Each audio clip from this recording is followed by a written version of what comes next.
Hello, everyone.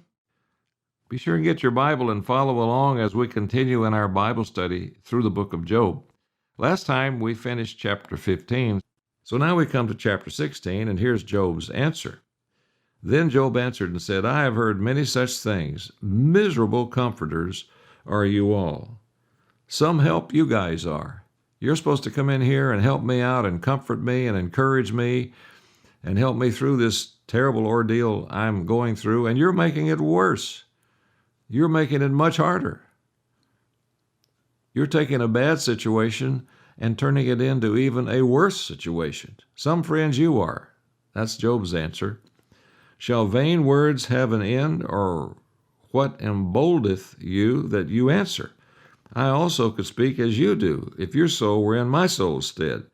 I could heap up words against you and shake my head at you and make fun of you and be sarcastic and point the finger at you like you're doing to me if you were sitting here instead of me sitting here in this heap of pain and ashes. But that's not what I would do, he's saying, verse 5.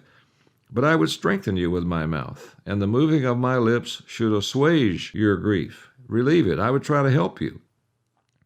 Though I speak, my grief is not assuaged, it's not relieved. And though I forbear, what am I eased? No matter what I do, it doesn't make any difference with you. You just keep smashing away at me.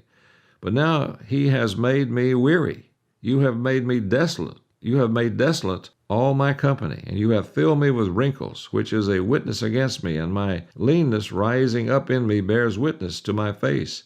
He tears me in his wrath, who hates me. He gnashes upon me with his teeth. My enemy sharpens his eyes upon me, and you're trying to do me in. It's like you're trying to finish the job and end my life with these words. What's going on here? Verse 10, they have gaped upon me with their mouth. They have smitten me upon the cheek reproachfully. They have gathered themselves together against me. God has delivered me to the ungodly and turned me over into the hands of the wicked.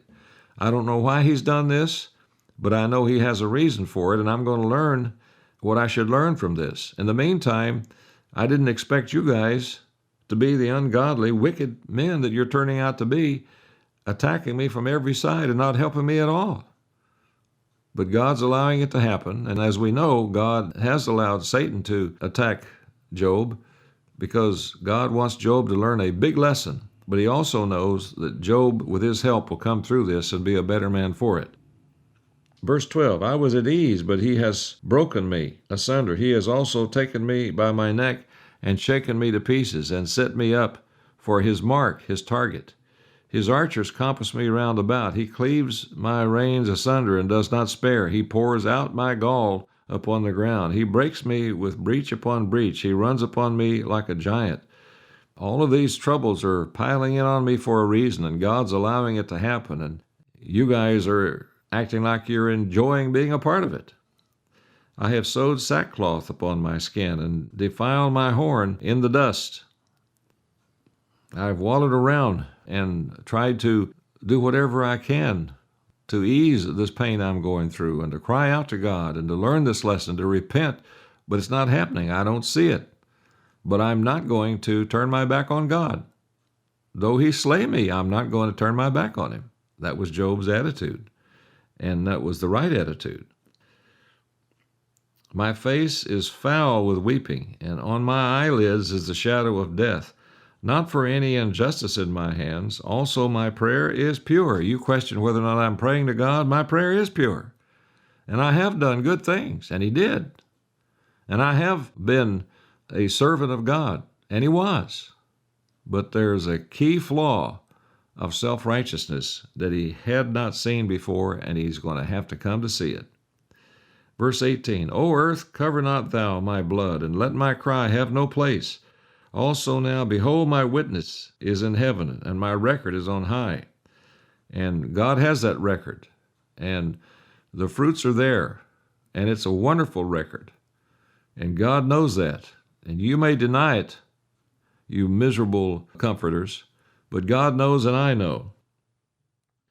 Verse 20, my friends scorn me, but my eye pours out tears unto God. I'm still looking to him. I'm still praying to him. I'm still trusting him, and I'm still submitting to him, no matter what you do, my so-called friends. who sit there and scorn me all the day long. Verse 21, oh, that one might plead for a man with God as a man pleads for his neighbor. Why not pray for me? Why not talk to God for me? Why not beseech God on my behalf instead of attacking me? Verse 22, when a few years are come, then I shall go the way whence I shall not return. I know my years are going to be finished and it'll be over, but that hasn't happened yet. And you're acting like you want to speed that day, and I don't want that day to come yet. So I'm crying out to God and doing so with tears. Continuing now, chapter 17. Chapter 17 and verse 1. My breath is corrupt, my days are extinct. The graves are ready for me. I'm running out of energy. I'm getting short of breath. My eyes are dim. I know that death is closing in. Are there not mockers with me? Yes, you're on all sides. And doth not my eye continue in their provocation? I see and hear what you're doing. You've got me surrounded. You're cornering me and pounding away on me. Verse 3, lay down now, put me in a surety with you. Who is he that will strike hands with me? Who's going to give me some relief? Who's going to back off and settle down and encourage me like I would if you were in this condition? Verse 4, for you have hid your heart from understanding, therefore shall you not exalt them. You're not trying to understand this situation. You're not trying to realize what I'm going through and trying to get to the bottom of it and help me understand. You're just criticizing, correcting, picking, and blasting away at me. He that speaks flattery to his friends, even the eyes of his children shall fail. He has made me also a byword of the people, and aforetime I was a tabret. What does that mean? That means that now I am treated with contempt. Other translations put it this way, and they're correct. He has made me also a byword of the people. I have become one in whose face they spit. They hold in contempt. That's what it means when it says, aforetime I was a tabret. My eye also is dim by reason of sorrow, and all my members are as a shadow. Upright men shall be astonished at this, and the innocent shall stir up himself against the hypocrite. Upright men would approach this in a different way. But where are the upright men? Where are my friends? Where are you, my supposed close friends? Verse 9, the righteous also shall hold on his way, and he that has clean hands shall be stronger and stronger. But as for you all, do you return and come now? For I cannot find one wise man among you. A righteous and wise man would react differently and would reach out to me in compassion and love and with true understanding. But as for you, I can't find a wise man among you. You've turned into my enemy. Verse 11, my days are past. My purposes are broken off, even the thoughts of my heart. They change the night into day. The light is short because of darkness. If I wait, the grave is my house. I've made my bed in the darkness. I've said to corruption, you are my father, and to the worm, you are my mother and my sister. In other words, I'm rotting. I'm just falling apart. I'm rotting, and I'm dying a slow death, and soon I will be in the grave and turn back to the dust. That's where I'm headed. But what are you doing to help ease all of this? Nothing. You're making it worse. And where is now my hope? As for my hope, who shall see it? They shall go down to the bars of the pit when our rest together is in the dust. You're not offering me any hope. You're not giving me any hope. But I have hope in God, and He gives me hope, but you don't. You'll see that was the way Job was thinking here. Chapter 18 and verse 1. Then answered Bildad the Shuhite and said, how long will it be ere you make an end of words? Mark, and afterwards we will speak. How long are you going to stop babbling away like this, Job? You're just spouting off a bunch of empty words and vanity, touting how great you are and how great all the things you've done are, and you're not looking and seeing how wicked you are, or you wouldn't be in this plight. That's what Bildad's message is. Verse 3, wherefore are we counted as beasts and reputed vile in your sight. He tears himself in his anger. Shall the earth be forsaken for you? Shall the rock be removed out of his place? Why do you think you're so important? So everything should grind to a halt. Why, poor old Job is sitting there having such pain. Such a big deal you're making out of this whole thing. And you ought to be ashamed of yourself. And you call us beasts when you're really acting like a beast. Verse 5, yea, the light of the wicked shall be put out, and the spark of his fire shall not shine. That means you, Job, his friend is saying. But he's not saying it properly. And he's not representing the truth. And he's not conducting himself as a friend, and he's not teaching the truth about God and giving Job proper input and understanding here, which he should be doing, but he's not. This friend of his, Bildad. The light shall be dark in his tabernacle, and his candle shall be put out with him. His life is coming to an end, and his life is miserable, and his successes have turned to failures. The steps of his strength shall be straightened or shortened, and his own counsel shall cast him down. His own words are going to do him in. For he is cast into a net by his own feet, and he walks upon a snare. You've done it to yourself, Job. It's all you're doing. The gin shall take him by the heel, and the robber shall prevail against him. The snare is laid for him in the ground, and a trap for him in the way. Terrors shall make him afraid on every side, and shall drive him to his feet. His strength shall be hunger-bitten, and destruction shall be ready at his side. All of this is going to fall on you, Job, and is already falling on you, and it's because you are wicked. That's why you're wicked. Otherwise, this wouldn't be happening. This doesn't happen to righteous people. It happens to wicked people. Can't you see that, Job? And yet these men are wicked in the way they're conducting themselves. And Job is not wicked. He's having to learn a hard lesson. But he's a righteous man, but he's also become self-righteous. And Job's example just shows that sometimes upright, righteous people suffer too and have to learn lessons and be tested. But that doesn't mean they're wicked. Now, sometimes maybe the trouble is because of a mistake they made. But sometimes it isn't because of a mistake they made. It could be somebody else's mistake, and they're having to learn while they go through the results of somebody else's mistake. In Job's case, it was a mistake, it was a flaw, it was a sin he had. It's called self-righteousness. But they're missing the mark. While they supposedly try to help him, they're actually harming him. Verse 11, terrors shall make him afraid on every side, and shall drive him to his feet. His strength shall be hunger-bitten, and destruction shall be ready at his side. It shall devour the strength of his skin. Even the firstborn of death shall devour his strength. His confidence shall be rooted out of his tabernacle, and it shall bring him to the king of terrors. It shall dwell in his tabernacle, in his tent, in his life, in his home, in his family. It shall dwell in his tabernacle, because it is none of his. Brimstone shall be scattered upon his habitation. I want to read Job 18 and verse 15 in the Revised Standard Version. I think it will clarify it a little bit. Job 18 and verse 15, beginning in verse 14, this is the RSV. He is torn from the tent in which he trusted, and is brought to the king of terrors. In his tent dwells that which is none of his. Brimstone is scattered upon his habitation. Trouble and terror and brimstone is scattered all about him. That's a clearer translation of Job 18 and verse 14 and 15. Now continuing in verse 16, his roots shall be dried up beneath, and above all, and above, his roots shall be dried up beneath, and above shall his branch be cut off. He's dying. He's being destroyed. His remembrance shall perish from the earth, and he shall have no name in the street. His reputation is so bad now, his legacy is going to be wiped out. Nobody will remember and nobody care, because he's wicked. And that's you, Job, is what he's saying.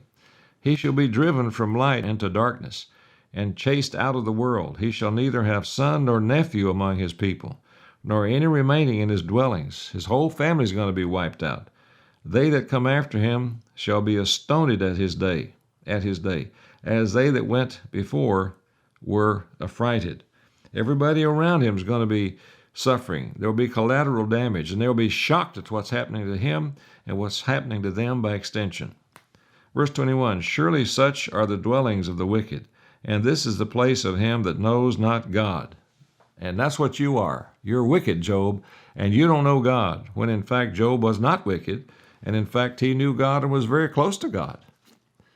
So they were wrong in their conclusions and in their accusations. But that also was a part of Job's trial that he was going through. Is he going to stay faithful to God as he suffers agonizing disease and pain and bodily breakdown? And also, is he going to stay faithful to God when everybody turns against him? His family, his wife told him to curse God and die.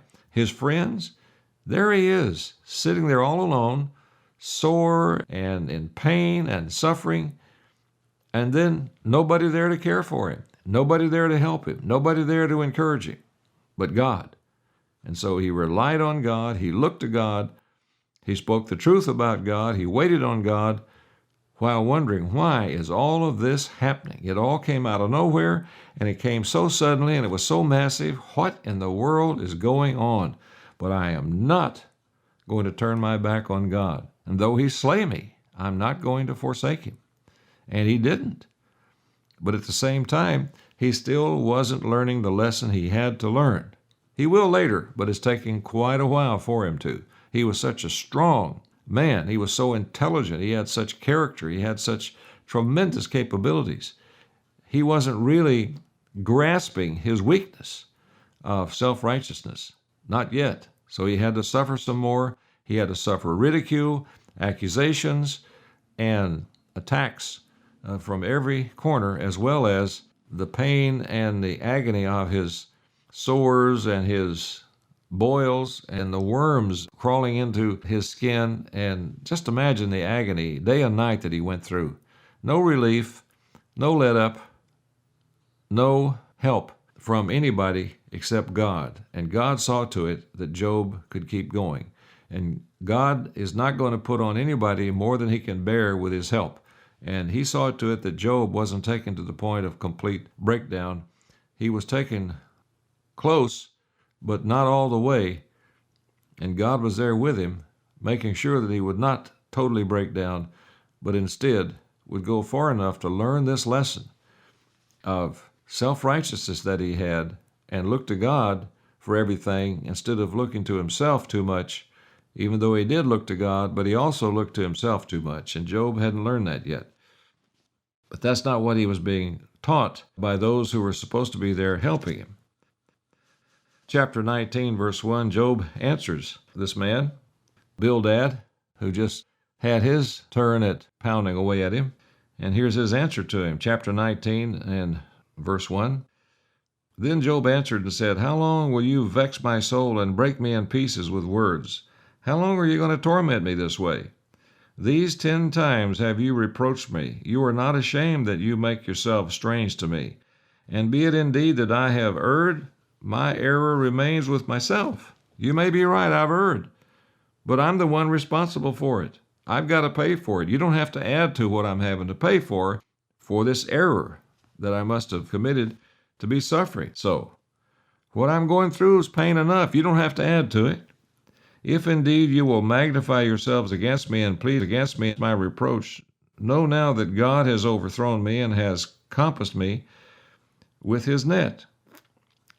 He'll take care of it. This is between me and him. He will handle it. He doesn't need your help to bring me down and help me realize my problem. Verse 7, behold, I cry out of wrong, but I am not heard. I cry aloud, but there is no judgment. He has fenced up my way that I cannot pass. He has set darkness in my paths. He has stripped me of my glory and taken the crown from my head. And he was a king, and he did have a crown, and he did have tremendous glory and authority, and God took it all away. So you don't need to take any more away. God's already taken it away. Verse 10, he has destroyed me on every side, and I am gone, and my hope has he removed like a tree. He has also kindled his wrath against me, and he counts me unto him as one of his enemies. His troops come together and raise up their way against me, and encamp round about my tabernacle. He has put my brethren far from me, and mine acquaintance, and and mine acquaintance are verily estranged from me. My family, my brothers, my kinsfolk have failed, and my familiar friends have forgotten me. My close friends, they that dwell in my house, and my maids count me for a stranger. I am an alien in their sight. All of this God has seen fit to allow to happen to me. That's getting the point across to me. I don't need you to try to get the point across to me. Like he said in verse 4, and be it indeed that I have erred, my error remains with me. And that's enough suffering. You don't have to add to that. Even my kinfolks, verse 14, have failed, and my familiar or close friends have forgotten me. They that dwell in my house and my maids count me for a stranger. I am an alien in their sight. I called my servant, and he gave me no answer. I entreated him with my mouth. My breath is strange to my wife, though I entreated for the children's sake of mine own body. My wife won't have anything to do with me. She's not even close to me. I'm repulsive to her. I couldn't even see my children. I couldn't even be with her and be with the family. Everybody's turned on me. My breath is strange to my wife, though I entreated for the children's sake of my own body. I wanted to see my wife. She's the one who gave me my children, and she wouldn't have anything to do with me. Yea, young children despised me. I arose, and they spoke against me. Even they turned on me. All my inward friends abhorred me, and they whom I loved are turned against me. This is really a tough time for Job. My bone cleaves to my skin and to my flesh, and I am escaped with the skin of my teeth. I have lost so much weight, and I have slipped so far in my condition that I'm just skin and bones sitting here waiting to die, and nobody cares anything for me. Not even my kinfolk, not even my friends, not even my wife, not even my brothers, not even children. I'm alone. And then he says, verse 21, have pity upon me. Have pity upon me, O you my friends, for the hand of God has touched me. Where's your pity? Where's your mercy? Where's your compassion? Where's your kindness? Why are you so mean and hateful and rude and harsh in your dealings with me? Right when I needed you, you're not there. Why do you persecute me as God and are not satisfied with my flesh? Why do you persecute me or punish me as God is allowing me to be punished? Why aren't you helping? Why aren't you consoling me? God will take care of the punishment. You need to help me and console me. Verse 23, oh, that my words were now written. Oh, that they were printed in a book. Well, his words did end up being written, and they did end up being printed in a book, and we're reading from that book right now, the book of Job. So what he was wishing for in verse 23 actually did end up happening, and we have it right now in the Bible. It's called the book of Job.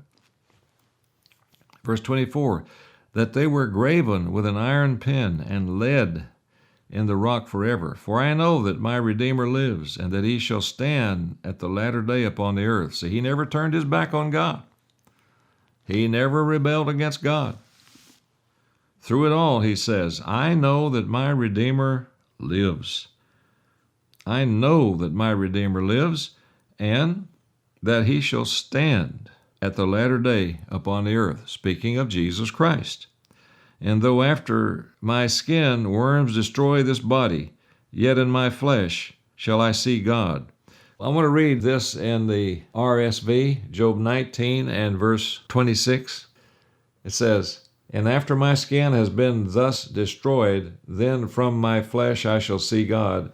And a better translation of this is, without my flesh. Without my flesh I shall see God, or apart from my flesh I shall see God, is what a correct translation renders that particular verse. Job 19 and verse 26. Though after my skin worms destroy this body, yet apart from my flesh shall I see God. Without my flesh shall I see God. So he knows that he's going to see God again, but he won't be in the flesh. He'll be in the Spirit. He'll be born of the Spirit. He'll be resurrected and see God as a spirit being, is what that verse means in verse 26 of Job 19. Whom I shall see for myself, and my eyes shall behold, and not another, though my reins be consumed within me. I'm going to be able to see him for myself. I'm going to be able to be there with him myself. I won't have to rely on somebody else telling me about God and about seeing God. I'll see him personally as a spirit being. And that's what I'm looking forward to. I know my Redeemer lives, as he said in verse 25, that he shall stand at the latter day upon the earth. Christ is coming again, and Job says, I'll see him then, apart from my flesh, because I'll be a spirit being. Verse 28, but you should say, why persecute we him, seeing the root of the matter is found in me? You should be saying, we don't need to add any more to his problems. The problem is his. He'll work his way through it. He'll learn from it. And God will teach him. We need to be comforting him instead of just adding and heaping more on him, is what Job is saying.